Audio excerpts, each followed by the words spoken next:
మాటలు చూస్తే మాత్రం కోటలు దాటుతాయి. ఈ మధ్యకాలంలో మీ అందరికీ కూడా గుర్తుండే ఉంటుంది. మిట్టల్ స్టీల్ అని చెప్పి, నక్కపల్లిలో మిట్టల్ స్టీల్ అని చెప్పి ఆయనేది ఇచ్చినట్టుగా దానికి బిల్డప్ ఇస్తూ, దానికి ఒక అడ్వర్టైజ్మెంట్ ఇస్తూ, దాని గురించి ఈ మధ్యకాలంలో పెట్టాడు.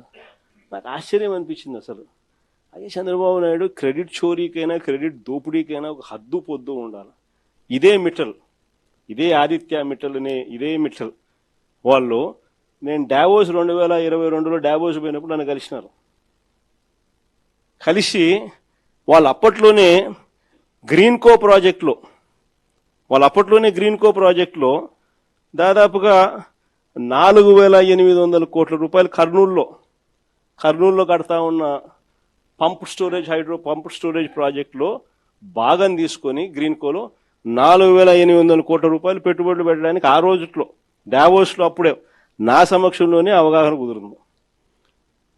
ఇది కాక అప్పట్లోనే ఎస్ఆర్ స్టీల్ వీళ్ళు కొనుగోలు చేసి దాంట్లో ఎక్స్పాన్షన్ కూడా పోతూ 1,000 కోట్ల రూపాయలు పెట్టుబడి పెట్టేదానికి కూడా ఆ రోజే నా సమక్షంలోనే అది కూడా జరిగింది.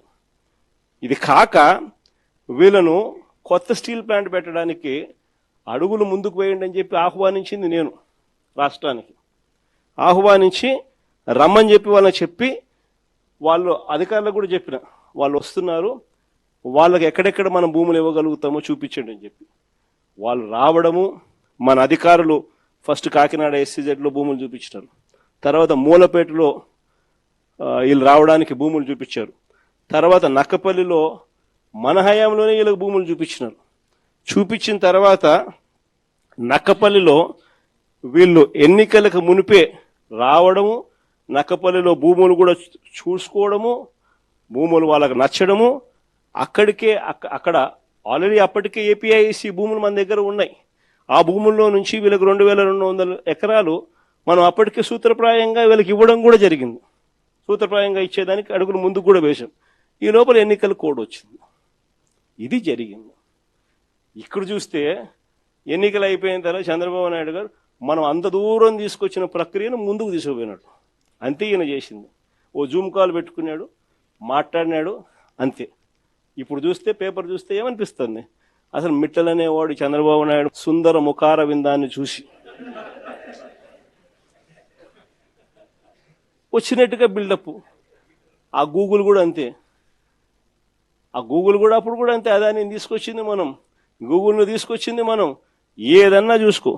చివరికి ఆశ్చర్యం కలిగించే విషయం ఏమిటనంటే, ఇదే నక్కపల్లిలో 2023లోనే మనకు బల్క్ డ్రగ్ పార్క్ 13 రాష్ట్రాలతో మనం పోటీపడి కేంద్ర ప్రభుత్వం కూడా బల్క్ డ్రగ్ పార్క్ కట్టడానికి సహాయ సహకారాలు అందించేందుకు 1,000 కోట్ల రూపాయలు డబ్బులు కూడా ఇచ్చేందుకు కూడా ముందుకు వచ్చి వాళ్ళు అడుగులు ముందుకు వేసినారు 2023లోనే. మనకు అది నక్కపల్లిలో దానికి సంబంధించిన ల్యాండ్ కూడా వాళ్ళకు చూపించి 13 రాష్ట్రాలతో పోటీపడి మనం ఆ బల్క్ డ్రగ్ పార్క్ కూడా తీసుకొచ్చినాం రాష్ట్రానికి.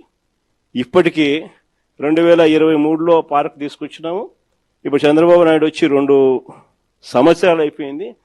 ఇప్పటికీ ఆ బల్క్ డ్రగ్ పార్క్ అడుగులు ముందుకు పడ్డంలా కొన్ని లక్షల కోట్ల పెట్టుబడులు, కొన్ని వేల ఉద్యోగాలు కార్యక్రమం దానివల్ల జరుగుతుంది.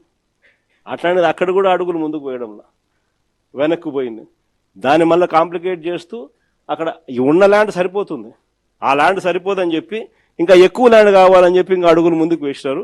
వేసేసరికి కథ రివర్స్ అయింది. ఇట్లా ప్రతి దాంట్లోనూ కూడా అడుగులు ముందుకు వేయాల్సిన చోట ఈయనే కాంప్లికేషన్స్ క్రియేట్ చేస్తాడు, చేసి ఈయనే దాన్ని వెనక్కి తీసుకొని పోతాడు. ఇంతెందుకు, మన హయాంలోనే 3 పోర్టులు కడతా ఉన్నాం. మీ అందరికీ కూడా తెలిసిందే. రామాయపట్నం పోర్టు దాదాపుగా 80% మన హయాంలోనే పూర్తి చేసినాం. ఇంకా ఈ మిగిలింది 20%. మూలపేటలో మన హయాంలోనే పోర్టు 30% పూర్తి చేసినాం. మన హయాంలోనే ల్యాండ్లు పూర్తి చేసినాం, పర్మిషన్లు పూర్తి చేసినాం, ఫైనాన్షియల్ క్లోజర్ పూర్తి చేసినాం, డబ్బులకు ఇబ్బంది లేకోకుండా దానికి సపరేట్ బ్యాంక్ అకౌంట్ క్రియేట్ చేసి సపరేట్గా దానికి లోన్ శాంక్షన్ చేసి సపరేట్గా దానికోసం చేసినాం.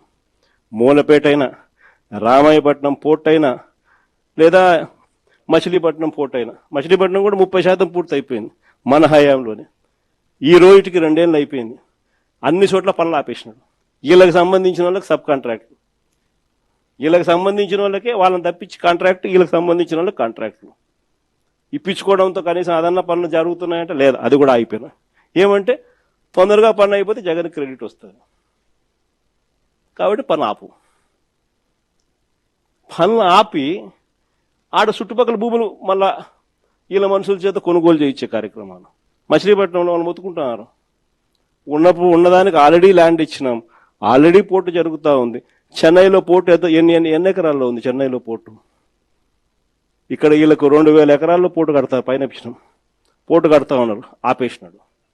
ఇంకా ల్యాండ్ అక్విజిషన్ చేయాలంట. వీళ్ళ బినామీలందరినీ పంపించినాడు, భూములు కొనుగోలు చేసే కార్యక్రమం చేస్తూ ఉన్నాడు. దాని తర్వాత దాన్ని మొదలు పెడతాడంట. ప్రతి అడుగులోనూ కూడా నాకేంది అనే పద్ధతిలో రాష్ట్రాన్ని దోచుకోవడంతోనే ఈరోజు